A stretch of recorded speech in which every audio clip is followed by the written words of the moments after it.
Hello, everyone. My name is Harini Krishnan, and I go to Folsom High School. Welcome to Know Your Charity, a talk show series that I'm honored to be hosting in 2021. The intent of this series is to bring on different leaders and representatives of different nonprofit organizations in the Greater Sacramento Area. I hope through this series that we will hear about the great humanitarian work that these people and their organizations do for the community. This will serve as an inspiration for students and their families to help out in the community, especially now after this difficult time. Today I have with me Samantha Jarosz, who works at the Salvation Army. Samantha is the Public Relations and Communications Director for the Del Oro Division, which covers Northern California and Northern Nevada. She has worked with the Salvation Army for over 2 years now. In her position, she has the privilege of telling the stories of the individuals the Salvation Army has helped and of those who volunteer their time to assist the others. Before coming to work to the nonprofit, she worked in broadcast news as a producer. Most recently, she worked at KCRA3 in Sacramento. Her nearly a decade of experience in the Midwest in local news stations in the Midwest and California made her the successful writer and storyteller she is today. In her free time, she enjoys running in the California weather, reading novels, and spending time with her family at the beach. Thank you so much, Samantha, for coming and talking to us today. Yeah, you're welcome. I'm happy to be here. Thanks for having me. Okay, thank you. Let's get started. So, what does the Salvation Army do? I think a better question would be what doesn't the Salvation Army do? Actually, we do a little bit of everything throughout not only Northern California, but the whole United States and the whole world. We're in over 130 countries. And in Northern California and Northern Nevada, the Del Oro Division, which I'm responsible for, we provide food, we provide rent and utility assistance, we provide housing, both transitional housing and emergency housing in our shelters. We also provide childcare. We provide programs for childcare, like after-school programs and tutoring programs. We also have one of the largest federally recognized emergency disaster response networks. We respond to wildfires, earthquakes, tornadoes, floods, you name it. I mean, if there's a need in the community, the Salvation Army is going to be there and is going to be trying to help. Our mission statement is to meet human need in the name of Jesus without discrimination. So that's what we try to do in every aspect of our ministry. Oh my God, that's amazing. You do so much. So you explained what kind of services do you do. Is there a particular group of people in the community that you focus on, or is it just anybody? Well, I think the particular group would just be people in need, and the need kind of varies. It's people that are homeless or housing insecure. It could be single parents that are struggling to pay the bills or provide for their families. It could also be seniors that are making the tough decisions about whether or not they're going to buy medicine that day or food. We try to help people where they're at, get to that next level of housing stability and just stability in their life. Our main goal is to help people be self-sufficient, and whatever we can do to get them to that, that's what we do. Okay, yeah. So as an organization, how do you operate? Do you have employees or are there a lot more volunteers? Yeah, so there are employees, but the Salvation Army is kind of interesting so we are a nonprofit, but it is structured in a kind of a pseudo military type structure. So we have kind of the general who's at the top, who kind of oversees all of the operations within the Salvation Army in the United States. There's also another guy in charge who's over in London, England. Who's in charge of the whole Salvation Army International. But we have employees, and then there are Salvation Army officers. And those officers are technically ministers. They're trained ministers, and they they're not getting rich at the Salvation Army. We'll just say that. They have given their life over to God and given their life over to this mission to help people in need. And so, we have the officers, we have employees, which are just, regular people who believe in the mission. They may or may not be Salvationists, which is the religion of the Salvation Army. And then we also have volunteers, which make up probably the largest portion of our operation. I mean, we can't do what we do without people just donating their time to the Salvation Army. They help us, pack food boxes. They're helping us serve meals at disasters. Volunteers can also come in the form of advisory board members who help kind of guide the Salvation Army into making great business decisions that makes us good stewards of donation money. Okay, wow. What types of volunteers, like age group wise, who can come volunteer? It kind of runs the gamut. Really, it kind of all ages, really. We sometimes have, families that volunteer all together. So maybe like parents and then their kids will volunteer maybe at Christmas time to ring the bells at those iconic red Salvation Army kettles.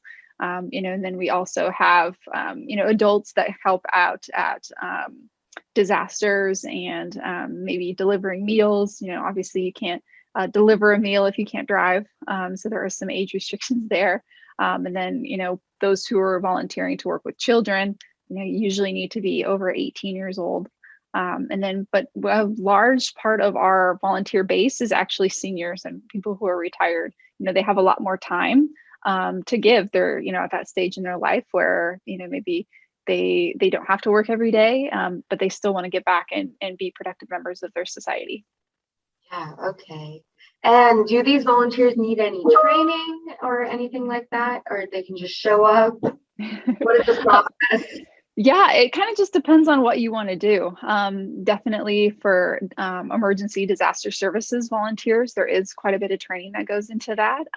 Depending on if you want to be part of the canteen crew that, if there's a wildfire, you might be called in the middle of the night to come up, and go make meals for hundreds or thousands of people. But then, we also have, box packing events where, you don't need really any training to do that, just a good attitude and a willingness to work. People can find volunteer opportunities at volunteer.usawest.org. You just enter in your zip code and you can find opportunities in your town or a community near you. So much that the Salvation Army does, and you need volunteers for all of those. Do the volunteers get to pick what they want to volunteer for? Yeah. So on that website, you can pick and choose what sounds fun for you, or if you show up to a volunteer event after signing up through the website, and there's something else that seems more fun to you, we're willing to work with you with whatever you want to do, or you might learn about a different opportunity while you're there too. Pretty much it's anybody that's willing to help and, they want to sign up, then yeah, we'll pretty much accept you. Awesome. Yeah. I was just wondering this, do you have an approximate number of how many volunteers your organization have had? I'm sure it's a lot, but. Oh, wow. Probably, we help millions and millions of people every single year. And I feel like, for each person that we help, there's probably a volunteer that's helping to make that happen. So, millions a year, at least, for the entire Salvation Army as a whole. As for the Delaware division, thousands for sure. Okay, yeah. Well, thank you to all the volunteers who do help out. It means so much, I feel like, to all the people that you help. Also, now that we're coming out of this COVID-19 pandemic, what are some of the challenges that you as an organization have faced? Yeah, so we faced a lot of challenges during the pandemic. The Salvation Army was one of the few organizations who were actually able to continue operating throughout the whole pandemic. And we actually ramped up our services, but they had to look a little bit different. So, when we give out food boxes and we give out food, in the past, people have kind of been able to come and, pick what they wanted to get or kind of do a little shopping thing. But with the pandemic, we had to to 6 feet. People couldn't be congregating inside buildings. So we had to switch to drive-through food distributions, which, actually made everything go a lot smoother and a lot faster. And I think a lot of, our cores is what we call them, our community centers, might continue that practice just because, it was faster and people can get their stuff faster. We did have a challenge of volunteers during the pandemic because, as I mentioned, a lot of our volunteers do skew older.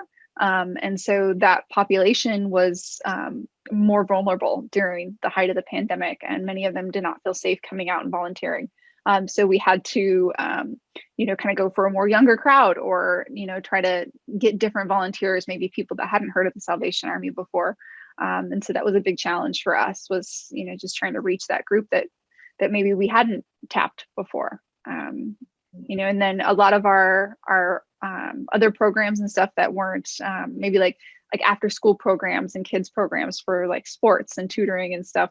Some of them weren't able to happen during the pandemic, and some of them were able to happen online. So, it was just kind of looking at what can we still do to have the biggest impact in the community and do it safely. Okay, yeah. I don't know if you mentioned this before, but do you also provide housing for these underprivileged communities who don't have housing? Yeah, absolutely. The Salvation Army offers emergency sheltering in many cities. Specifically in Sacramento, we have an emergency shelter on North B Street in the kind of near the rail yards in the River District. And then we also have transitional living, actually 2 transitional living facilities in Sacramento as well, and throughout Northern California. That's kind of for people who have either gone through Salvation Army programs before, or maybe they have they are just kind of needing a little bit of help getting back on their feet. A lot of times it's for families. So we're able to house like entire families together in there. And then a lot of times the Salvation Army will actually help people find, permanent housing, help them get to that next level, especially once they've been in one of our shelters. We work with them and we work with a lot of other organizations in the area to find that available housing and then get them to a point where they're ready to go into that. That's by helping them create savings accounts. That's helping them provide counseling for job training. We have job training programs in Sacramento as well for culinary arts and construction. So, helping them get trained for a job, helping them get a job, having that money to be able to then go into permanent housing. We kind of just provide full scope of services to help people get from living on the streets to into a house and to have a job. Yeah, okay, that's awesome.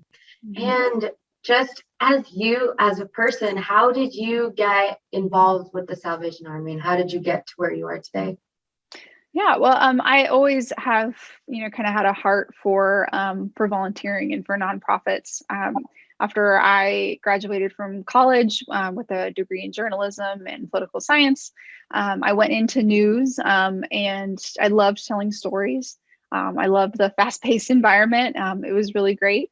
But, over time and over the years, just kind of the hard, sad stories kind of started weighing on my heart.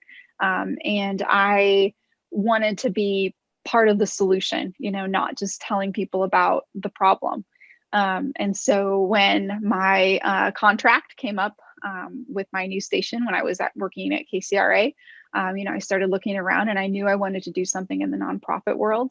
Because, and especially with like housing and working with people, who were homeless or experiencing housing instability. And when this opportunity came, it was amazing. It was everything that I had ever hoped it would be. I get to use my experience in journalism to write press releases and help promote programs and services. I also use my videography and photography skills to make videos and to tell people's stories. So it's really been just a perfect fit for me, and I'm just so happy to be here. That's awesome. Thank you for sharing. And just one last thing, could you share a success story or something like that you might have at the back of your mind? Yeah. Share. Yeah, so I actually just recently talked to a woman. Her name is Alicia. And she was going to I think it was Sac City College here in the Sacramento area, and she ended up living out of her car. She was homeless, and she came to the Salvation Army, and she was in our culinary arts training program. And through that program, she was able to secure, we were able to provide housing. We were able to provide her with the job training. And now she actually works at our preschool in Oak Park. It's at we call it the Alhambra campus. We have a preschool and a gym, and this a whole community center there for folks that, it's not just for people who are in need, it's for everybody. But Alicia now works as the head cook for the preschool program. And she's just so happy that she's able to work with kids, and use her new training. And, obviously she's found housing. She's just kind of turned her life around. She's an amazing person with an amazing heart. And we're so happy to be able to help her. That is so great. It's so awesome to hear these wonderful success stories when you really feel like you made a difference. So congratulations for all that. Like, I'm pretty sure you have millions more of those kinds of stories. Yeah. It's what makes it worth it every day. Sometimes I'm, in my office doing paperwork and, all that kind of stuff. And then I get the privilege of going out into the field and actually talking to the people that we're helping. And it just brings it all home to me, why we're here, why we do what we do. And it's just amazing. It's so humbling. Yeah.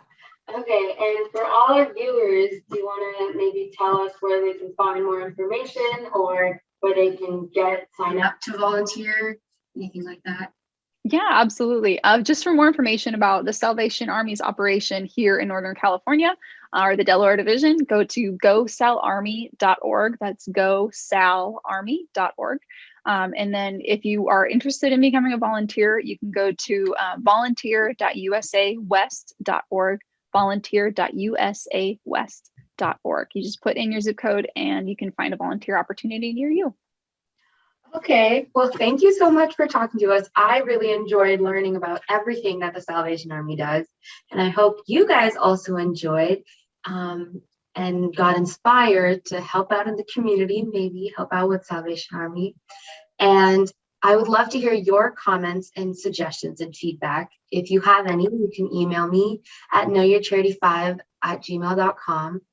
And we'll see you all next time. Thank you all for listening.